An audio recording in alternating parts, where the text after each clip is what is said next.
I was playing in a poker game and I was cashing out, and the guy who managed the game offered to cash me out in Bitcoin. If you're coming from traditional finance and you can't even find a website for a project that might have $1 billion, I would imagine stakers and LPers the last 18 months have probably lost the most amount of money.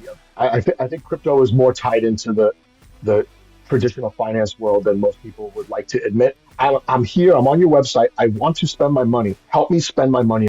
Welcome to the Bare Metal Podcast. Hello, everyone. Thanks for tuning back into the podcast, into the Bare Metal Podcast. And here I've got today Cosmos Joe with me. Welcome. Thanks for having me, Martin.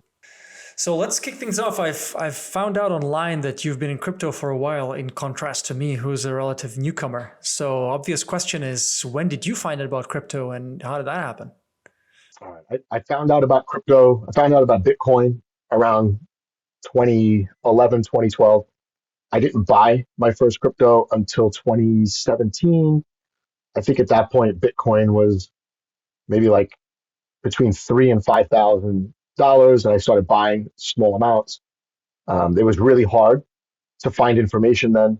I would search YouTube, just looking for information. But yeah, it was like either 2016 or 2017. I remember making a Coinbase account or an equivalent exchange, and then I bought Bitcoin, I bought Ripple, and then that's kind of started me off.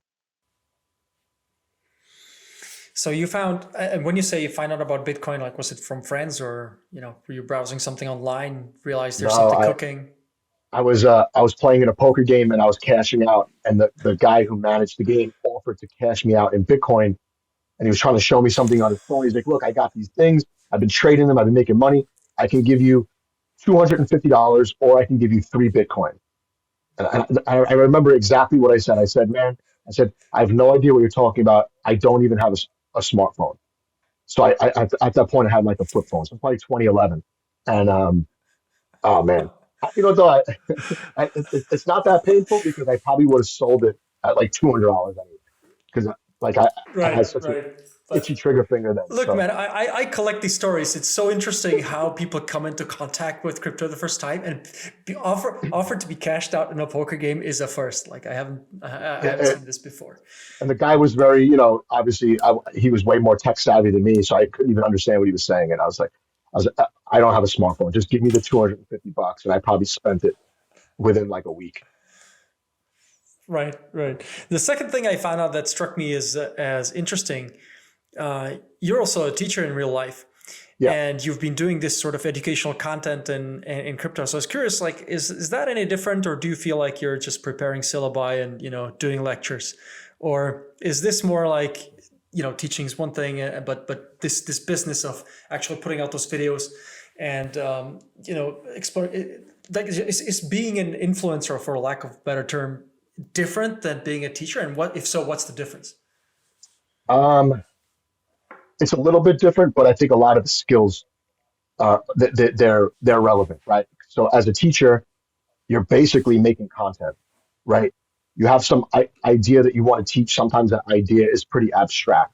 I'm a science teacher, so I'm teaching about chemistry on the atomic level, or I'm teaching about in biology evolution on huge timescales, and you have to figure out a way to build up the students who, in teaching, they're right in front of you.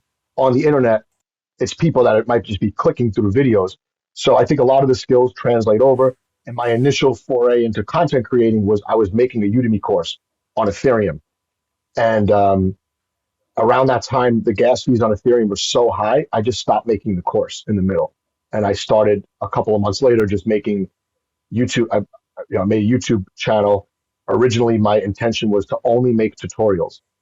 And, the tutorials, I think they're useful no matter who makes them, because there aren't that many good ones online, especially for, at that time, I was interested in the Cosmos ecosystem. They really wanted that many basic tutorials for people that were first-time users, or maybe first time taking their tokens off of a centralized exchange. So as a teacher, those are the real beginner students, right? So you have to start from the beginning, get them to the end, and you don't want the videos to be that long, right? So that I think it's very similar. I think more teachers should do content, whether it's technical or whatever. I think teachers have that skill set. My second question, or based on what you're saying earlier, with being in the space for a while, I often think about the space today in crypto, and I'm wondering what it was like if you compare it to the beginnings, right? I often hear this phrase like we're early, but 10 years in doesn't feel like we're that early anymore.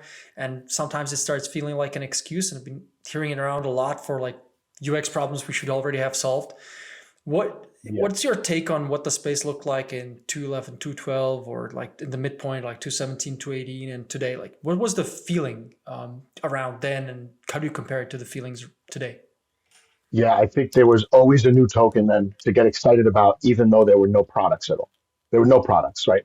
Almost every token was on a centralized exchange, didn't even have a wallet where you could move it off chain if you could.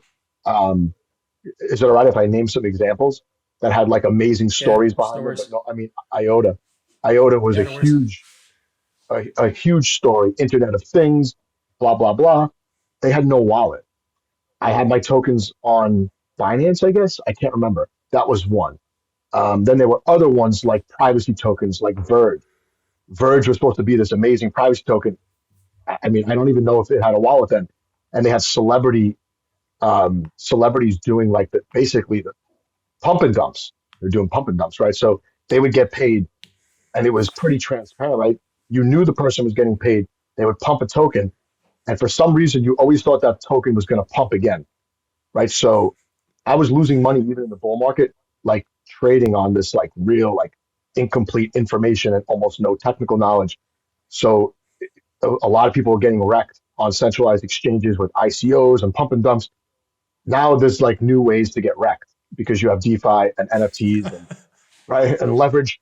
So I think So that's the evolution of crypto. New ways to get new I, I ways to think I get think the wrecked. number one I remember one of the things that hooked me into crypto was I used to watch Andreas Antonopoulos speeches, and I'll have to watch him maybe like 5, 10 times to really understand him. And something he said was Bitcoin is not money. Bitcoin is the new internet, and money happens to be the first application, just like email was the first application of the internet. And I said, wow, that sounds really good. Like that's something I could explain to like my parents, right? When they ask me why am I screwing with these tokens, and now I realize that like gambling is the actual use case or speculating, but a lot of people don't realize how much they're actually gambling because like risk management never gets discussed, risk tolerance never gets discussed, opportunity cost never gets discussed. So I think now it's like 90% speculating without even realizing how much risk you're taking on as the end user. So that's the second application besides So is that your take on like 217, 218 time frame, or are you talking about right now? I no, I think it's both. I think it's a different arena where like centralized exchanges with these ICOs. Now you have DeFi with airdrops and providing liquidity and leverage and just the NFT flipping and trying to get in on new tokens, sell them at the right time. I'm sure there are people that are really good at it, but just like with gambling, 90% or 95% are losers, whether it's sports or casino gambling, it doesn't matter. I think speculation is the next use case besides what Bitcoin was intended for, which is some kind of money. Yeah, I totally buy that speculation is still a key use case It of is. crypto. It's a And it's draw just what too. people sometimes come here to do. It's too bad Yeah. if it's undeclared, right? I mean, that's sort of selling something as a different kind of animal. And like what I'm taking from your previous statement is that the major difference between 217 and now is now there are a lot of new ways a lot of new things you can speculate on, and the environment is substantially richer. So in some Yeah. sense, users have to be doubly, triply careful today than they had to be in 217, Yeah. 18. I Is mean, that a there's fair there's off summary? chain, there's off chain. I'm sorry, there's on chain products. And it's not like the traditional finance world where there's tons of literature. I could go to a website, I could actually see who the CEO of the company is. I could see their financial statements. There's guardrails. I live in the United States, especially in New York, there's a lot of regulations. We have Wall Street here, right? So in DeFi, I used to get offended when people would call it the Wild West, but you know what? It's fitting. If you're coming from traditional finance, and you can't even find a website for a project that might have $1 billion in liquidity. It's the Wild West, and there's not enough literature, not enough education. Younger people who don't know any better are definitely drawn to the speculation of it, and I don't think younger people that have never even held a single stock position understand or care. They probably don't even care about the amount of risk they're taking. It's like a different just different mindset about money. I think in crypto, where it's not treated as as actual money. It's treated as like these. It's like a thrill to be involved in crypto versus Right, investment. right. You're paying for the adrenaline that you're sort of feeling when you're doing A these lot of it is. investments. Yeah. There was a super interesting tweet from Zaki which stuck with me, Zaki Manian, which is that, and I think it was also in one of his talks, that degens are actually beta testers of new financial infrastructure that can't really be tested any other way than with real money. I might agree with But that. Yeah. the other side of this is, I guess, we should tell them that's what they're doing, right? So Yeah. Or that's why like the high maybe. yields are justified if it works, because most of the time it doesn't. And actually, it's a high risk activity that sometimes pays off. That's the way it should be, I guess. Yeah, but then that opens up a new kind of user into the platform, which is those yield farmers that are basically they don't have to care about Web3 or crypto or blockchain at all. They could just get in there early, farm. Once they break even, they can pull their initial money out, and they've successfully taken advantage of those high APRs. Someone like me, I didn't realize that was happening, so I end up even with the high APRs and the bull market. I didn't exit most of my positions, and I got caught holding my airdrops that I should have probably either farmed or sold. Right. So, yeah, I think people there needs to be more awareness, and I think most of that responsibility is on the user. But there is some Absolutely. responsibility Yeah. of the issuers of these tokens, which the United States will probably end up declaring most of them securities, even if the issuers think they're not. It doesn't matter what the issuer thinks. It matters what basically the appointed United States government officials think. And I think that a lot of NFTs and a lot of fungible tokens will actually be declared, unregistered securities, and that's just what's going to happen, I think. I guess that sort of brings us to these key sort of issues of today that I want to go through with you. One is the Sure. one we're talking where we fell into right now is regulation, right? So I guess one part is sure things are going to get stricter, but it feels that the bigger problem is the uncertainty that exists today, right? It's not clear what's going to happen. There are no timelines. Dates are getting moved all the time by the SEC. Yeah. Would you say that the key problem now is there's too much regulation, not enough regulation, or it's just the non-clarity of it's an unclear That's a good position question. of all of this? Like what is the key problem of today around regulation? From the end user's perspective, um, I think there's not enough clarity.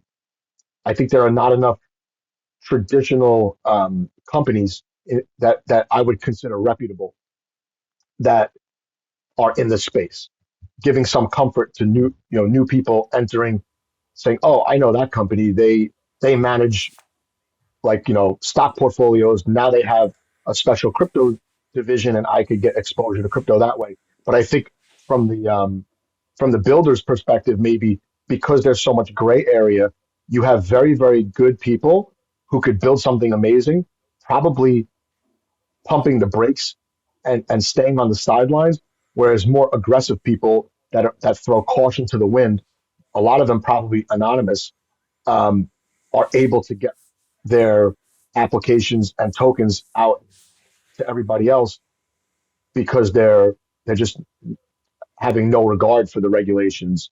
And I think most people are probably interacting with those applications and tokens more often than people who are just kind of they're taking they know regulations coming, so maybe they're not releasing what they really want to release. That might be really good if that makes sense.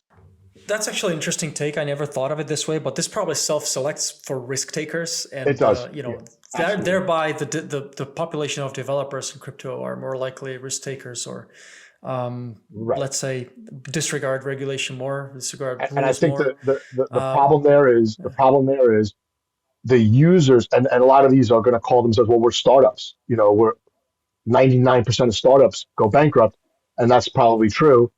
But in the traditional world, the startups are not putting almost all the risk on their customers.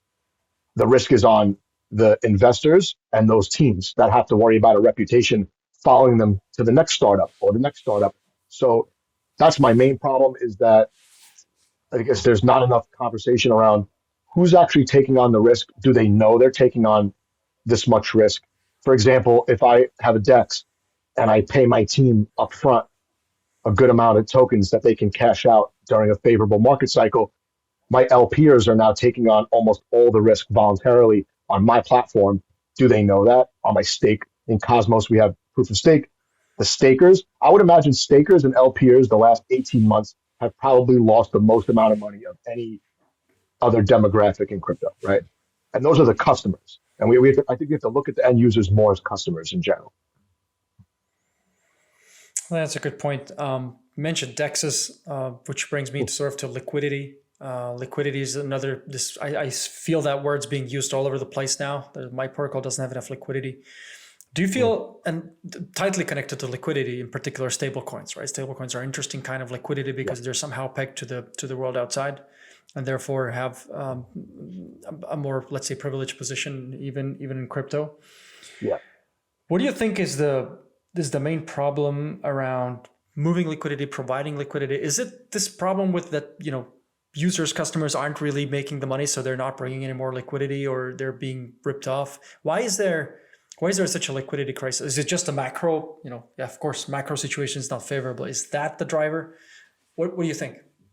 I think crypto is more tied into the traditional finance world than most people would like to admit, or like to believe. I think that the market conditions overall are just horrible. The stock market is not doing that bad, but the stock market is also backstopped by governments, and the crypto world is not. So I think stablecoins, well, UST removed tens of billions out of the ecosystem that might take, you know, 5 years to come back. I think that really hurt um, Cosmos, Terra, and any other ecosystem that depended on UST as the primary stablecoin. I don't know what to make of Tether. I hear nothing but bad things about Tether, but if I'm being fair, it seems like Tether's pretty reliable as a stablecoin, and now it's accessible in outside of Ethereum and outside of centralized exchanges. My initial reaction would be we need more stablecoins, and we need to see which ones are going to work long term. But then also, I would say I shouldn't hold stablecoins. I would rather, as an American that has centralized exchanges that are regulated, I would rather hold US dollars on a centralized exchange than hold stablecoins on a DEX for a long period of time.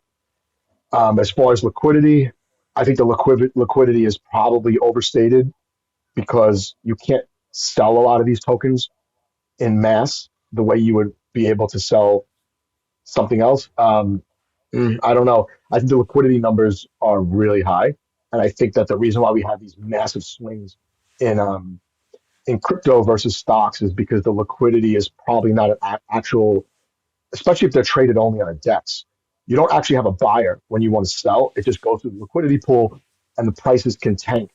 You know, 90% in a short amount of time, 99% in a short amount of time. So I don't know if there's a solution there. I, I think that we still need to rely on centralized exchanges more than we would like to. If that, hopefully that answers your question. I mean, look, to the extent that anybody can answer the liquidity question, right? I mean, it's all very non-specific. It's a buzzword. It What became a exactly buzzword. is the key issue with liquidity? Is it Yeah. because, is the problem on not enough people being in crypto, thus there not being enough movement or That, yeah. velocity? Is it because, I don't know, DEXs don't have enough liquidity in their LP pools? Like, there are so many ways to think about liquidity that it's really hard to give a sort of, I'd say, satisfying answer. All right. Well, think about this. If you have a DEX, so I was going to say, if you have a DEX and let's say there's $100 million in stated liquidity on the DEX, and that DEX is priced in US dollars. How much of that is really liquid? 5%, 10%? Well, if you're pricing something in US dollars, it gives the end user the impression that that's how much money is actually there, right? So I don't know if DEXs and DeFi are that much different than traditional banking, other than, like I said, traditional banks are, whether we like it or not, they're all backstopped by governments, at least the big ones. So it's tough. I Right. think we're in the middle of an evolution, and we're early in the evolution to see what works the best. But look, liquidity has become a buzzword. It's very non-specific, I think. On the UX side, you said you spent your time doing a lot of tutorials, investigating things. Like, do you feel what are the or I'm not even going to ask if you feel the UX is there. What do you think are the biggest problems with UX today? What I guess one well-stated problem is onboarding, getting users to crypto. If you are somebody who hasn't seen crypto, how do you even start? But I guess UX is a general problem with apps in general, not just onboarding. But you've done a lot of these investigations. If you were to say, okay, Web3 needs to solve its UX problem, that problem would be, what would be your top 3 problems? Okay. Number one, I think the developers are, they're fixated on their smart contracts and on the back end. And I don't think the teams that are building out DeFi and some of the smaller ecosystems, they probably don't have big enough teams to bring on enough individuals that will focus on the front end, right? Marketing is usually done as an afterthought. So there's that as well. The third thing is when I go to a website, I feel like I'm a customer, right? I'm the end user. I want it to look like something in Web 2. If I go to an NFT marketplace, if it doesn't look like eBay or Amazon or something like that, it's going to take me forever to find what I want. If I go to a DEX, it has to be like self-explanatory, and there needs to be tutorials built into these websites to basically teach me how to spend my money, right? I'm here, I'm on your website, I want to spend my money. Help me spend my money on your website. Gambling sites do that very well, right? But poker, you could launch a poker app. Once you sign up, you're losing your money on the site, right? So I think that in general, crypto needs Fastest way to, to lose money. yeah, the shortest Poker amount of sites code. optimized to get you losing. Yeah, no, yeah, absolutely. Look, I It is. agree. I just Yeah. like the the take on that. The I think the web poker customers websites need optimized to get you losing money as quickly as possible. the customers need to be the focus, but I understand that obviously the developers want the smart contracts to be secure and they want them to do what they're supposed to do. But maybe the problem is these smart contracts, they launch way too early. Um, while they're being tested and audited and all that, you know, people need to be aware of them. Maybe there needs to be more of like testing with customers that are actually going to use the site.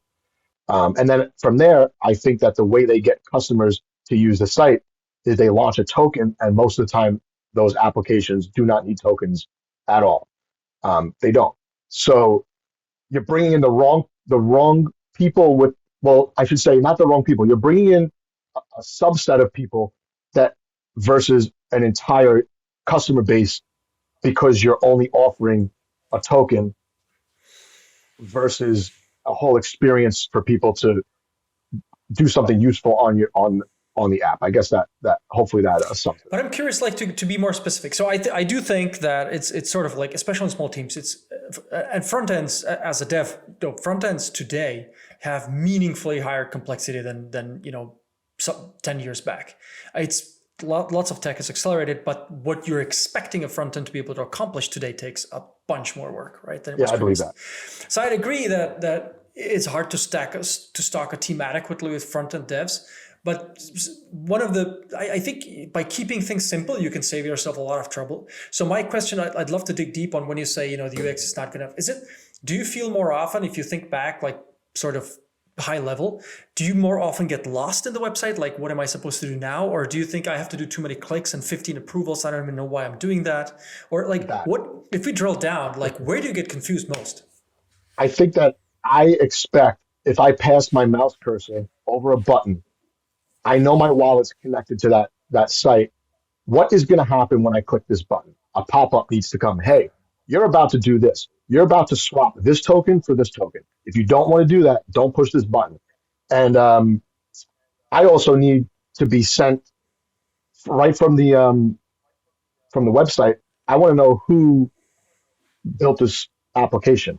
Is it someone that has a tremendous track record? They built 5 wonderful applications on Ethereum. Now they have their own blockchain and they're building something even better.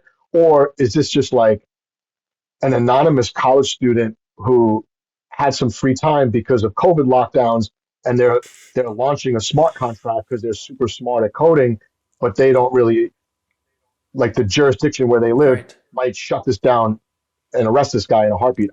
A lot of the websites you go, you have no idea who you're dealing with. You might have an idea of what you're dealing with, but I would just like to see, like I said, you kind of need, if you're going to onboard people, because onboarding is a problem with Web3, you have to be able to corral customers, make them feel comfortable clicking all the buttons, doing all these approvals. I think the wallets are good, actually. I'm not, I don't complain about the wallets, but the applications need to be not only easy for people to use, but they have to know what they're doing, because those people are going to tell somebody else, right? That's, I started in sales, and I remember my boss telling me, there's no better salesperson in your store than another customer. If you can get 2 customers to talk, they're both going to buy a whole bunch of stuff. And he's right. If I use a website, I'm going to go in my group chat with 50 other people and say, hey, I just used this app. This is what I did. This is how long it took. And I downloaded this wallet. It's really easy to use. And maybe 5 out of those 50 people are going to do the same thing and then tell 50 more people. So I think that's powerful. There's a network effect there. Interesting. So you picked out 2 features, which I didn't expect. One was safety. So what's going to happen when I click on this thing? I want to feel safe that I'm doing, not going to get drugged. It's going to do the right thing. And reputation, right? I mean, who built this website? Which was interesting. I would have bet my money on confusing navigation. Like, I don't know what to click now, but turns out I was wrong. Yeah, that's super interesting. Maybe, that you're just like maybe you want to understand what happens if you do this. I consider myself an intermediate user, I guess. So maybe I ignore the navigation, because a lot of these apps, as they add features, it is hard to navigate, but I want more features for the most part.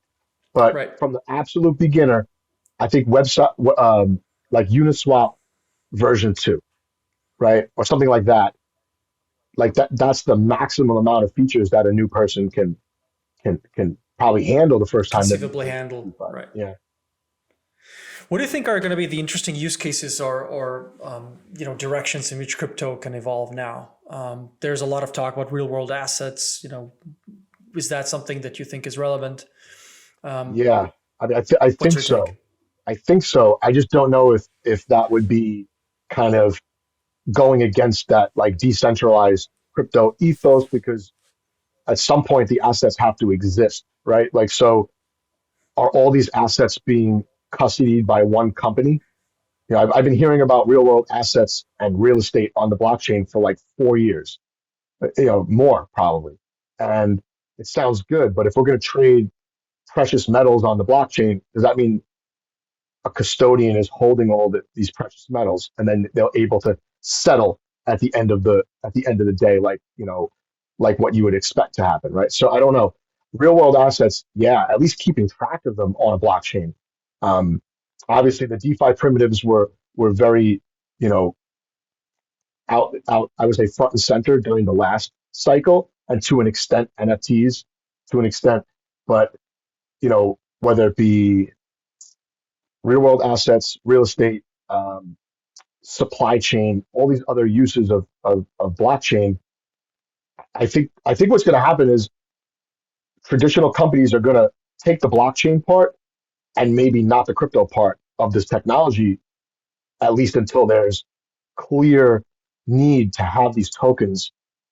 Because right now, I don't think there's need for most of the tokens. Like at least 50% of these tokens could disappear tomorrow, and I think DeFi would work fine. But in the real world, not sure. I guess I can't. I work in a school system.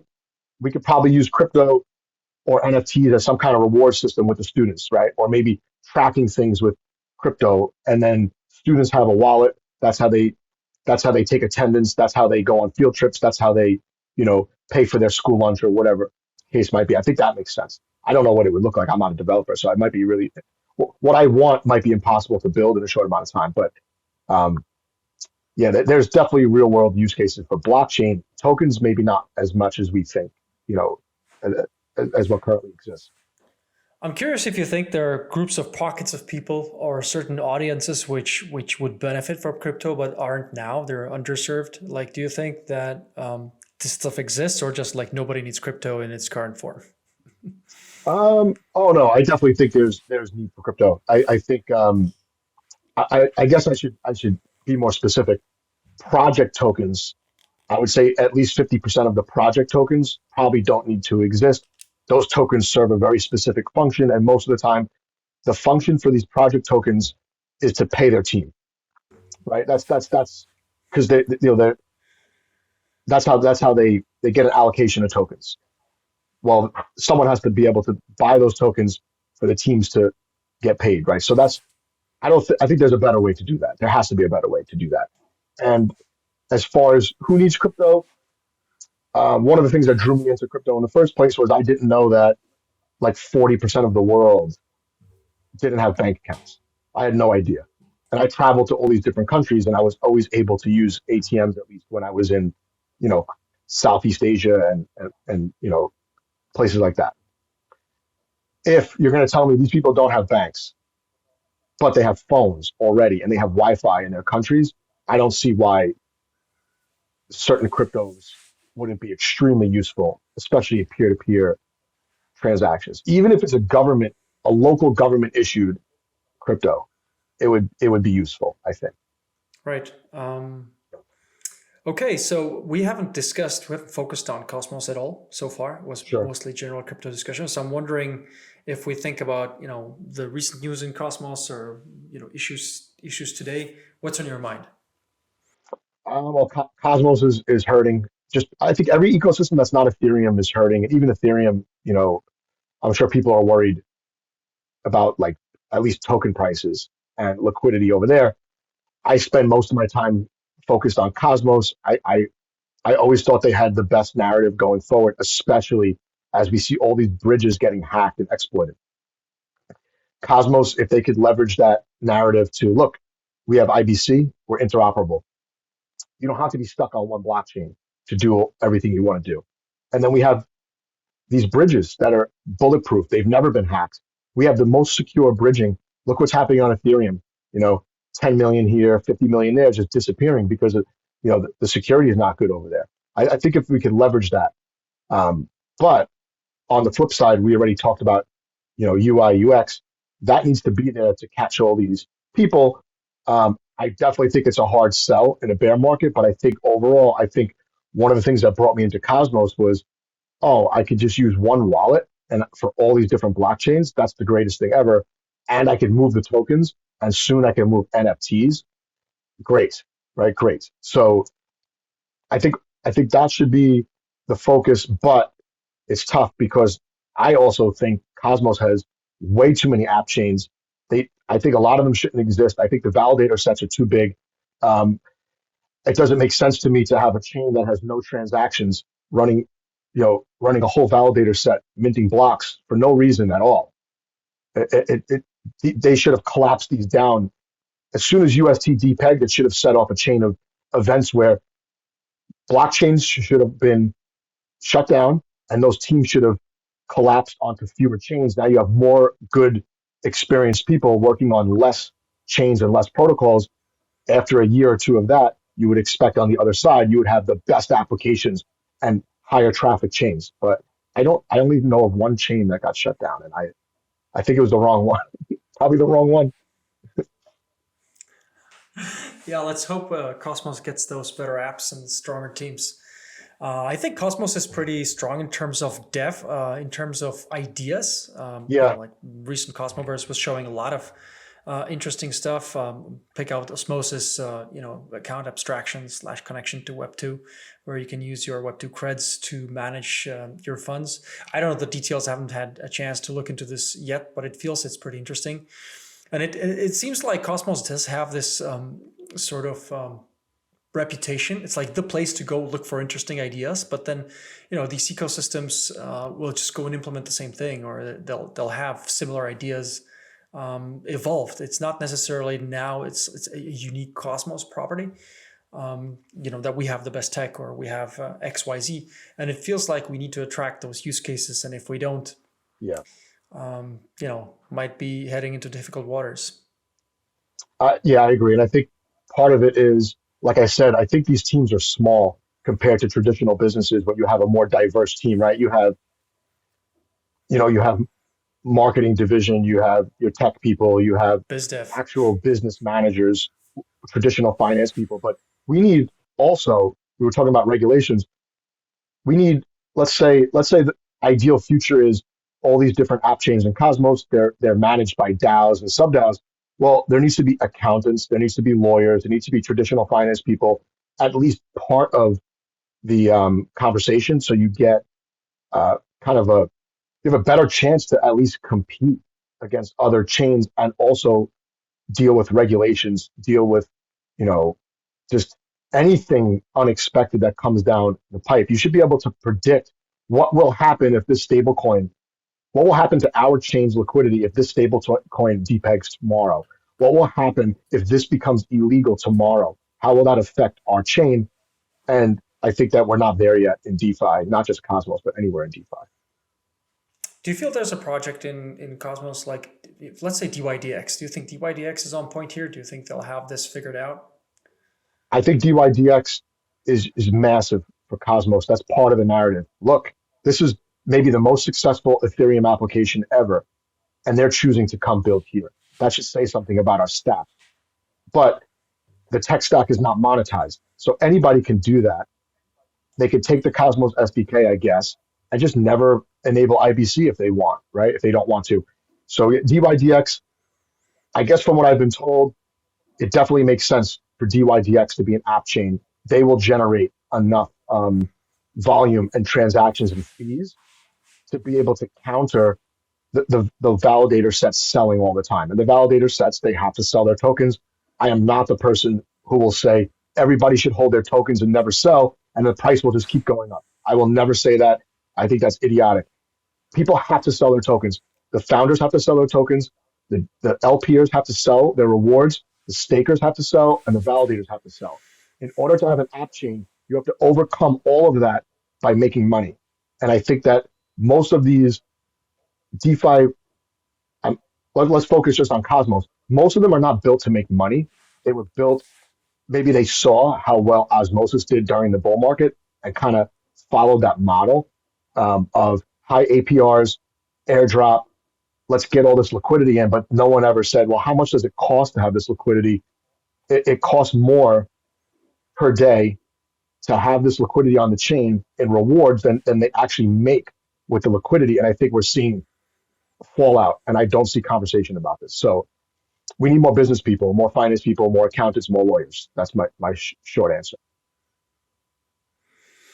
All right. Let's hope Cosmos gets more of that so we can figure We things can. out. Well, thanks very I'm much. optimistic. Thanks very much for coming on today, and it was a great chat.